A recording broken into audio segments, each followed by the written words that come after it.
Suneera Madhani. Suneera Madhani. Without much further ado, I'd like to welcome Suneera. Hi, I'm Suneera Madhani, a mom of two, daughter of an immigrant, and an unlikely entrepreneur who built a billion-dollar business. Yes, billion. Now I'm doing it again and building my second unicorn, Worth. Shockingly, less than 2% of female founders ever reach 1 million in revenue, and I'm on a mission to change that.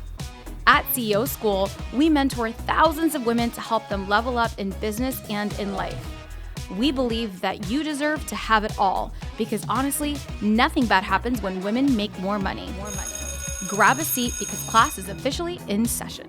Welcome to CEO School. Hi, everyone. Welcome back to the CEO School podcast. It's Suneera here, and we are at the Millionaire Founders Club. And I wanted to bring in an incredible mentor for you, Dawn McGruer, who is a Forbes mentor, top 1% mentor to female founders. And I'm so excited to talk about business strategy and scaling with Dawn. Dawn is the host of a podcast, Dawn of a New Era.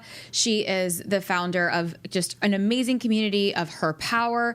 She is a badass female CEO who is from the UK, and you're going to enjoy this episode so much because Dawn and I last night have just been chatting all about business scale. So we're here right now, as you know, live from the Millionaire Founders Club, which is our 7-figure retreat that we host, like all women in person, all female founders that are 7-figure plus. We get together multiple times a year, and just the conversations that we're having are just next level.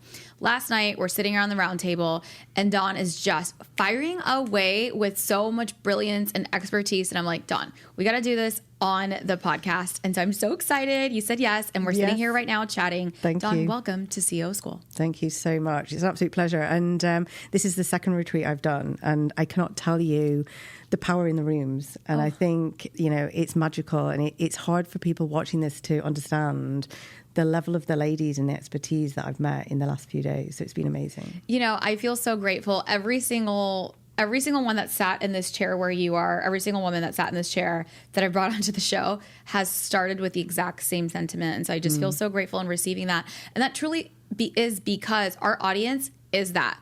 Like literally even every woman listening on this podcast, they're not just ambitious founders. They are just driven in a different way. They are mothers, they are daughters, they're caretakers.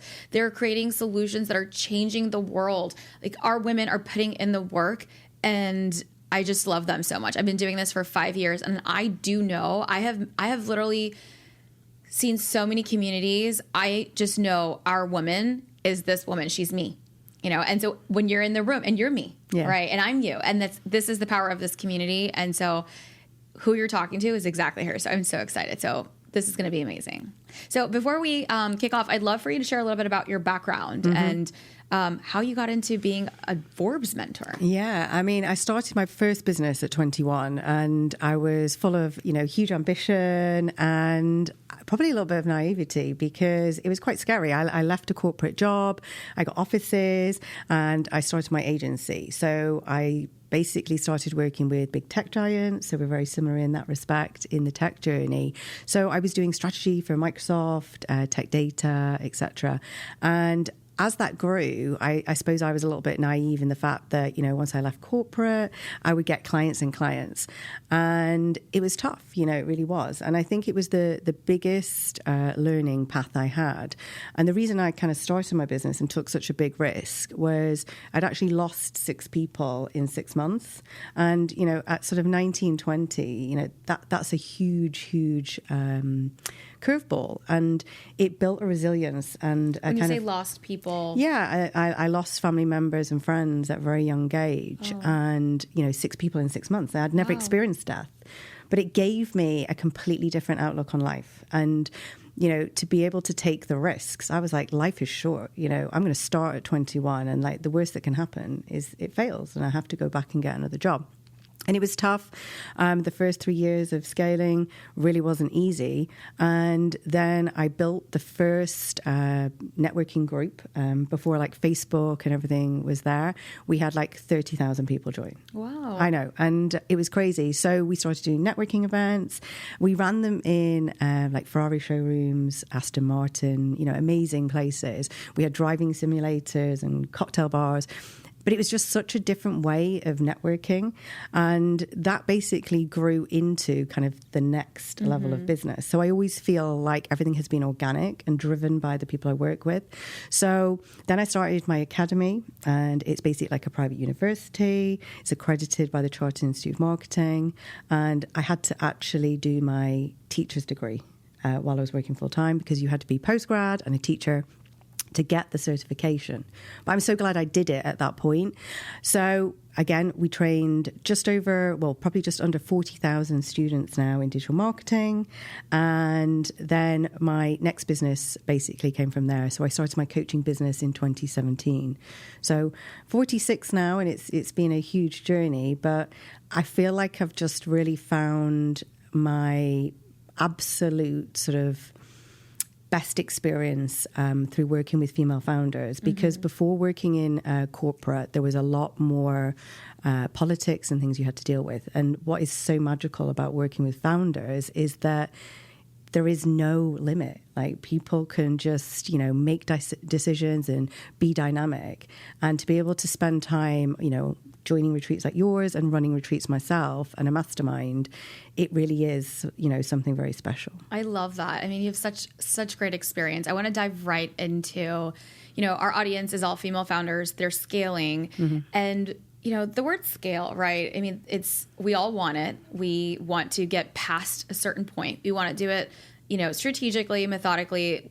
We talk about it so much here, and my principles of scale. What are your principles of scale? Yeah, I've always had 3 core principles, because I think you could have the best strategy, but if mindset is not there, you have these silent success barriers that are the curveballs, and they're the self-sabotage.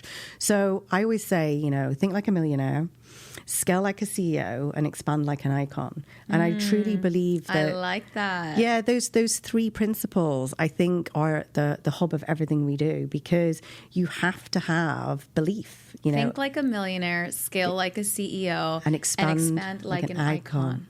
Oh.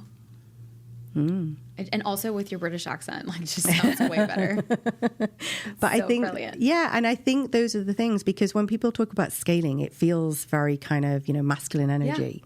Yeah. And for me, scaling is about balancing and understanding kind of what we're striving for, because often people think about money in scaling, and it's not. It's about enrichment, it's about freedom, it's about experience and leading a life that that you truly love. Yeah. And often people's, first, mindset goes to, I've got to earn the money, I've got to get to the 100K months, which is great.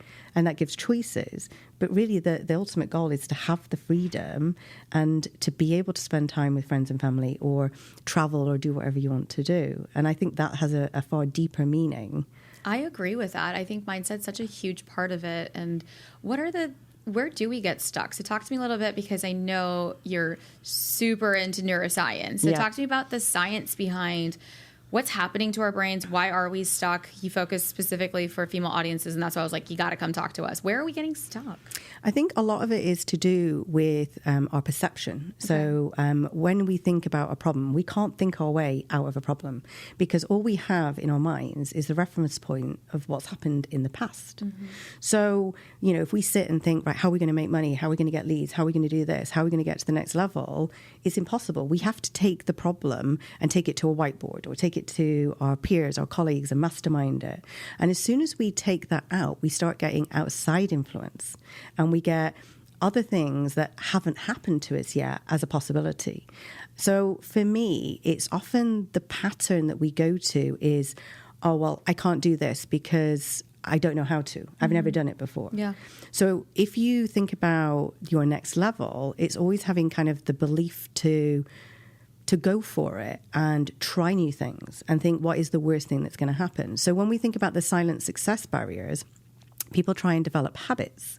So they'll think, well, okay, maybe I'm not sleeping best or eating in the right way or exercising. So they try and put too many changes in place. And what actually happens is that we need to change our environment, not the habit. We can't do that. So, instead of thinking, right, I'm going to lose 3 stone or I'm going to sleep every night and I'm going to get 8 hours, these things are impossible. We have to think about the micro habits. So I use a lot of Japanese wisdom like Kaizen. So looking at micro habits and little small changes. But, if we are consistent in our action, they have huge, huge results and it ripple effects into our lives. So I always think about the habits of highly successful people. These are not big things. These are things that people are doing every day.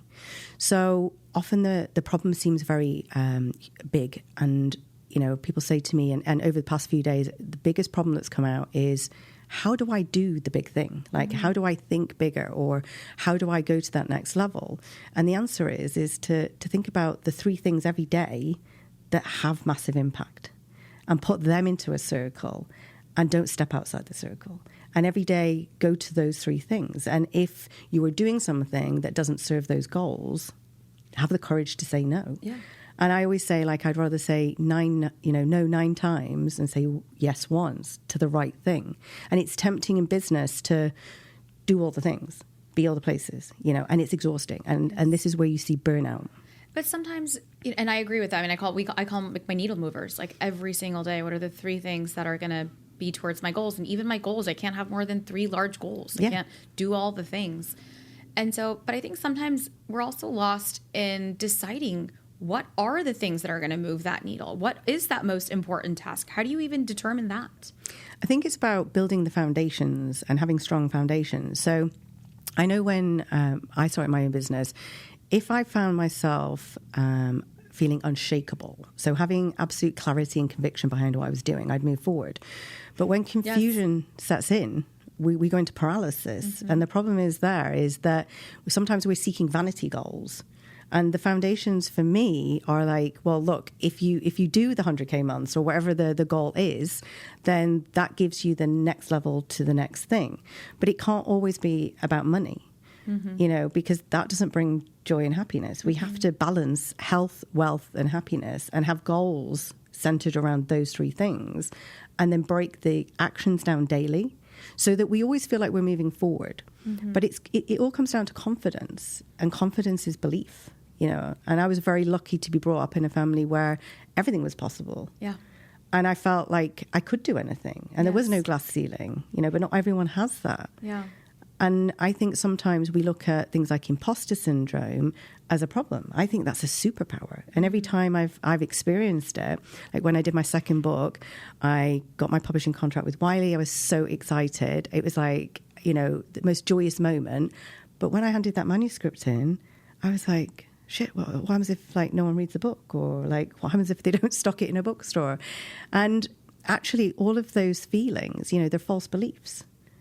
I'm going to reference points in my mind of things that I can't ever think my way out of because I've not experienced it. So how did you get yourself out of that thinking? I literally started visioning, and it's a process that I use a lot. I stepped into what is the best result from this, and I just started to play it out in my mind. Can we go deeper here? Can you lead us into some visualization? My goodness.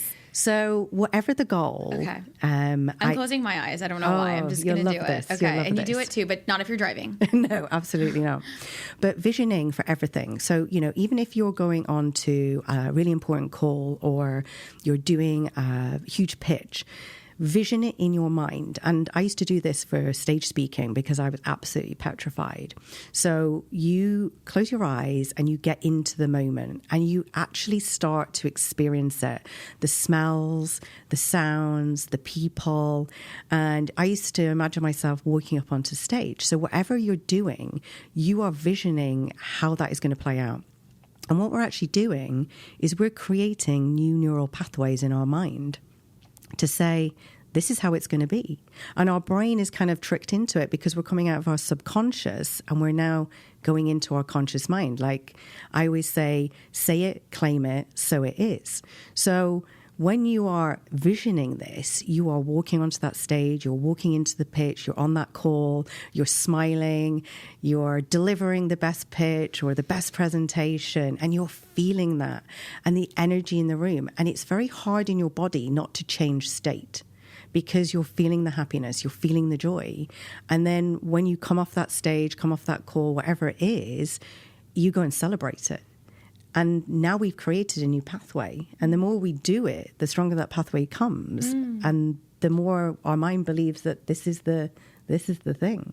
Oh my God, screw all business tactics. It's just, I just thought that felt so good, by the way. I was actually, I'll share with you what I was visualizing. I was visualizing my book deal. Yeah. Because I have a proposal coming up, which I'm finishing up. It's been a labor of love to even just do that. And I change it every time. Like every 3 months that I sit down and do this thing, it's like a brand new book again.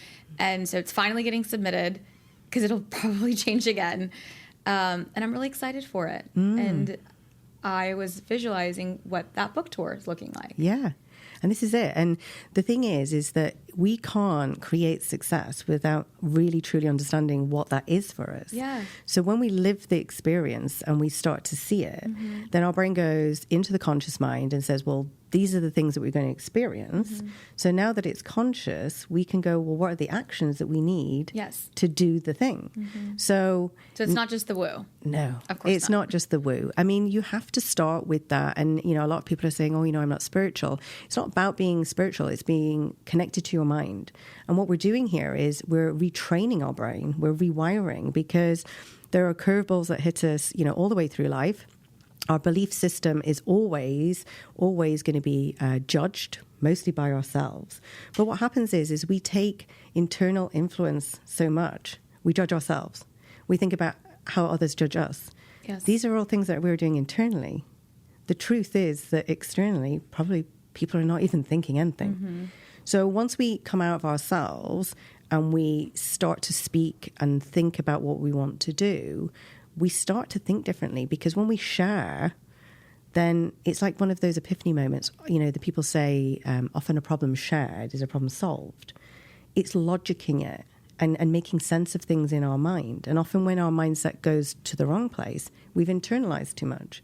So we always have to come out and speak it and claim it, and then so it is. And so it is. And that was that. That was magical. I feel like really good. I feel so calm in your presence. I really am enjoying this. So we're visualizing, we're claiming it, we're putting action towards it. What are the next business breakthroughs that are then next? Yes, I get it. We're putting action towards it, but what's the next phase of that scale? Yeah, I mean, the biggest thing in business is that we have to know that business will change. So it's about being dynamic and being flexible. Yeah. Because just because we created something... We've talked so much about that this weekend. Oh, I know. And it's so true. Just because we create something, it doesn't mean it has to stay that way. Yes. And we have to have the courage sometimes to break it down and start again. And that is the hardest thing. I know somebody needed to hear that today. It's so hard to walk away from something or something that's not serving you, or the process that isn't working anymore, because you've put so much energy into that product, into that service, into that offer, into the thing. And when you started it, it served a different purpose, but it's just not there anymore. Yeah. And you're putting all of this energy into trying to make that work. So much energy, 90% of your energy is going there to make something work that is not going to work, or that's going to maybe improve slightly, versus taking that 90% and 10% of energy into other things.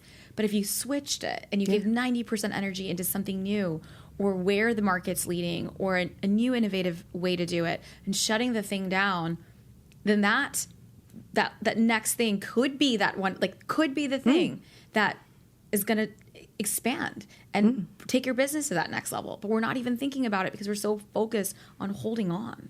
I mean, part of it also is that sometimes when we put a challenge to our mind, we think of it as a negative. Yeah. So you want to switch the narrative and make the challenge exciting. So you say, well, this product or service is not flying out the door the way it used to. It's not selling in the way it did. It's not scaling. I don't feel the passion or whatever. But this is exciting. So as soon as you start making it into a challenge, like in the next 30 days, I'm going to change the way I feel about it. I'm going to change maybe the delivery style or something like that. We start to go into positive action rather than thinking it is a problem. So again, it's a switch in our brain. And one of the things that I always tell people is that you have to be prepared to go out with imperfection and test it in the market. Because I once, many years ago, probably about 10 years ago, spent 18 months developing a product, went to market, and although, it did like maybe 50 grand out there, it was projected to do $1 million. Like, I was devastated. But instead of kind of going back and thinking, well, this isn't going to work, I just re-switched it. And the biggest thing that I can say to people is that if something isn't flying, it's generally the messaging. And we have to be prepared to take responsibility for it. So go back, change it, try again. And the second launch I did, we did 1.7 million. And this is the thing, that was like 72 hours later.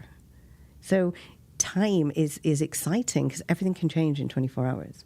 And micro shifts and tweaks, sometimes that is it. That's all we need. And messaging and positioning are probably the biggest gaps I see in female founders. And they think it's the product, they think it's the market, they think it's the service. It's not. It's just we're not speaking the language and we're not speaking to the person because we're not selling to an industry. We're selling to a human being.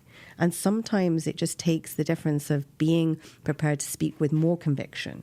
No one's going to be your PR until you're the number one. You have to go out there and really truly believe that this is the best thing and, stand behind the results and don't feel that it's arrogance. People want to know what you do and how magical it is. So I think a lot of it is how we present ourselves. And I always say to people, I wouldn't walk into a room and say, I own an agency and academy. I would go in and tell people what I do, the outcome. And I would stand behind my results totally. I've never worked with a woman in my life who hasn't earned more money than she's ever earned before. And to be able to say that is exciting for me. But also the person you're working with needs to be excited too. Yes. And sometimes I think we hide behind, our product or brand. We need to be out there being our PR. Yeah.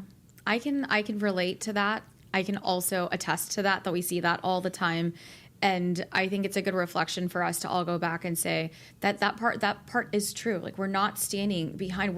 I think that's something as a woman, we're taught to be humble. We're taught to not play big. We're taught to be small and sit quietly. And there is that level, even though I found my voice. I have a voice. I actually came from a very confident family as well. So I had that similar upbringing where anything is possible. Yeah. Literally anything is possible.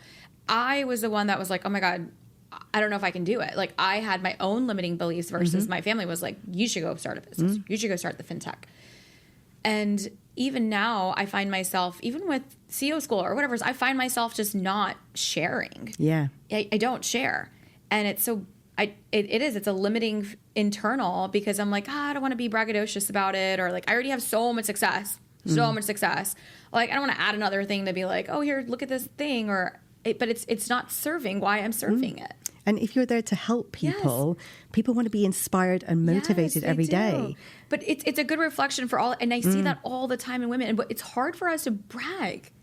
And it's easier when someone does it for you. That's why it's like nice when you have a PR firm. Yeah, absolutely. Like, okay, you tell my story, you tell my message.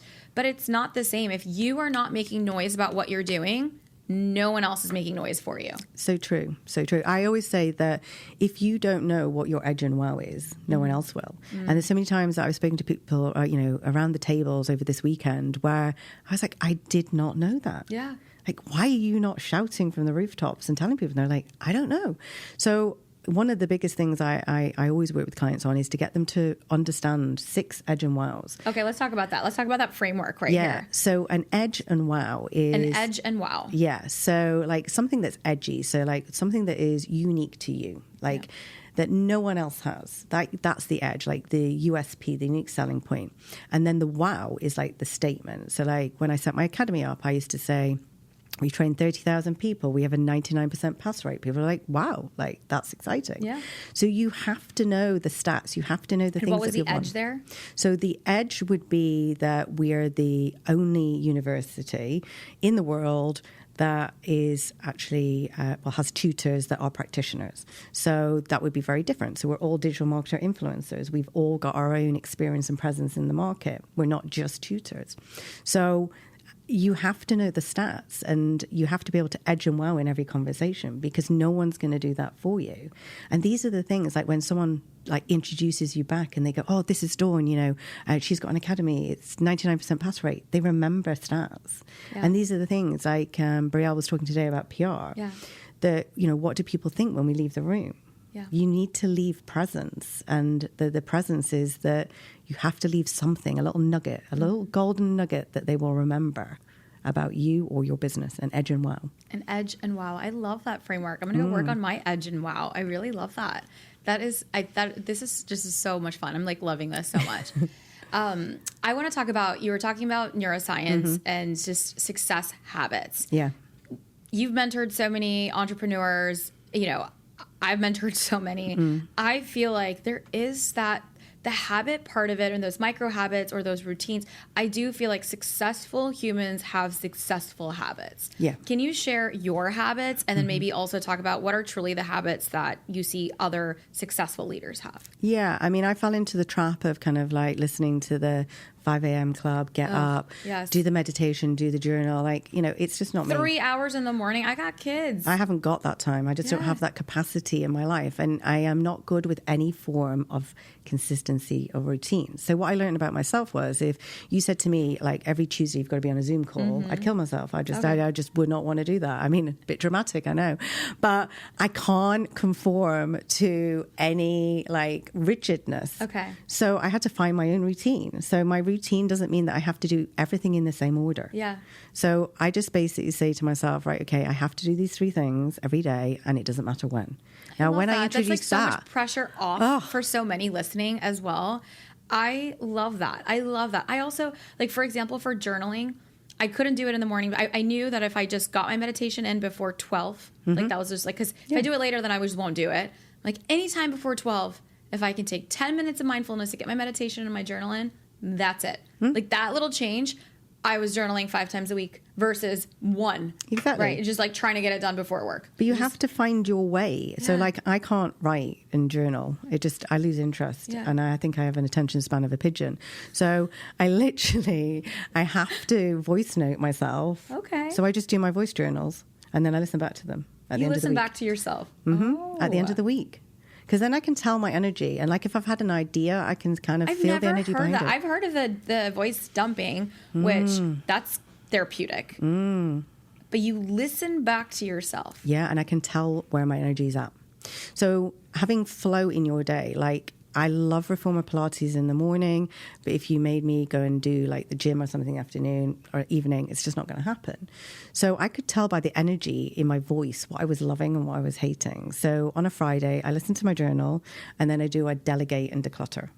Okay. I lose the things that I don't like. Anything that did not bring you me do joy. it every single Friday. How long does it take you to listen to yourself back? Oh, I put it on 2-speed. 2-speed and... Maybe like 20, 30 minutes. I don't work Friday afternoon. So when I finish, I'll just go maybe meet some friends. And as I'm waiting for them, listen to that. And then I do a quick delegate and declutter. And my team love it because I send about 100 WhatsApps. But the point is here that if you're doing things that don't light you up, like the weight that's lifted by just empowering someone else to do the thing that you don't love, like get rid of it. Get rid of it. And we disempower ourselves, because we were talking about this before. Like, we make these to-do lists. Yeah. I used to do a to-do list I'm like on my trying phone. to close my mouth right now. I'm like, yes. But when you have a to-do list... For those that are listening, my mouth is like literally... And I know all of this, but it's like such a good reminder. We all need these reminders. We drain ourselves by like, I've got to do these things. Like, What are the problems? Yeah, I never catch up. I'm never doing the things. Well, just find someone else to do it. Yeah. and and find the joy in life again, because we just make our lives too busy. Yeah. And the thing is if I was doing my own bookkeeping when I first started, I'd probably be in prison for not paying taxes. It just, we have to think about the things that we can't do. And my superpowers are not admin. And if it was left to me, I probably wouldn't have any business. My superpowers are not admin. Agreed. Most CEOs. Absolutely. Yeah. So, and I know that my attention span is short. So there's certain things that I am really good at, like creativity, being innovative, and being a leader. But, I am not going to be in the weeds doing all the things. And I know that that is not something I'm good at. So I have an amazing team, and that team supports me. So on a Friday, when I do the delegate and declutter, I go into the weekend and I feel light, because I'm like, I just moved 3 things that I hate doing out of my life. And you just declutter it. You're like, somebody else do it. Yeah. Okay. And you have to rip the plaster off, and you have to get rid of it that day. That day.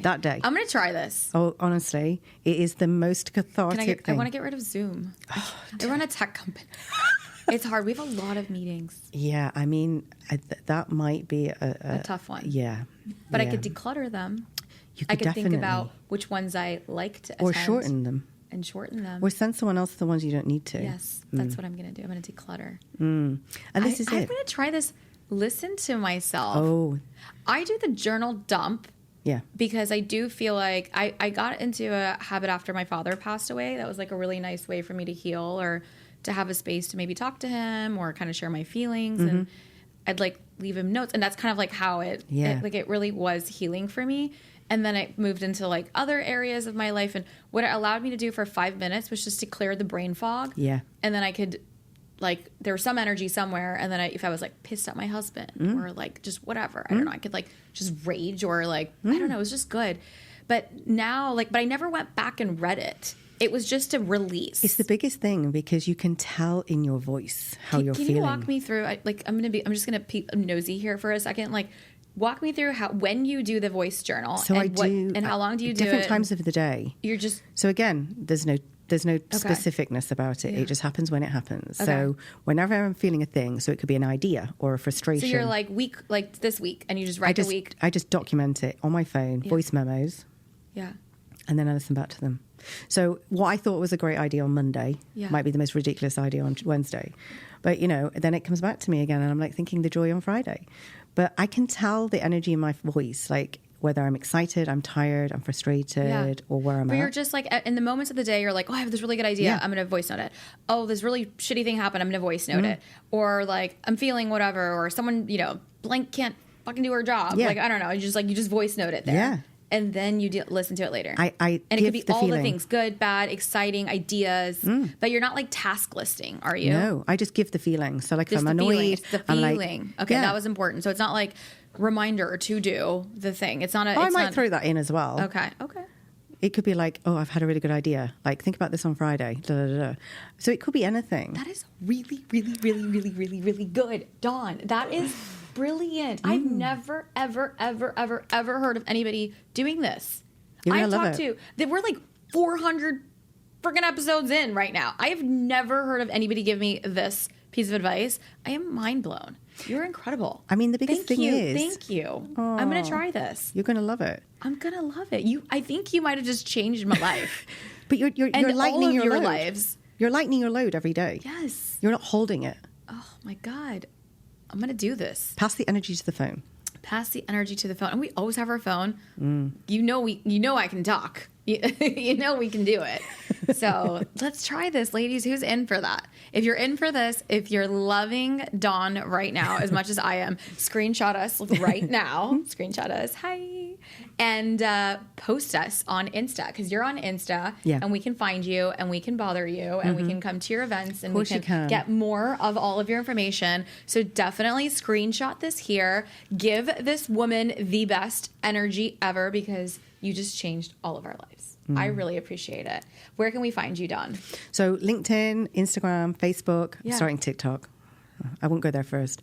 Maybe leave that for 3 months' time.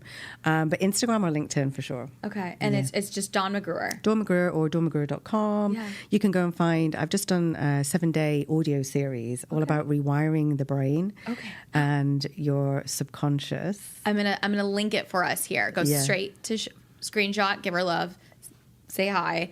And then let's listen to the series. Thank you for 7 that. days. 7 days. We're going to do the thing. I'm having so much fun here at the conference. I just feel so grateful that we get to do some BTS. We got to get back downstairs to do a couple more sessions before we close up the conference. I'll definitely be sharing all of our lessons and key takeaways. So Brielle and I are going to get together and share kind of like big aha moments, things that you guys can also take away, little nuggets like these. I love taking you along. I hope you guys are enjoying all of CEO School the last couple of weeks binging this, and I can't wait to see you on another amazing episode. See you next time. Bye, everyone.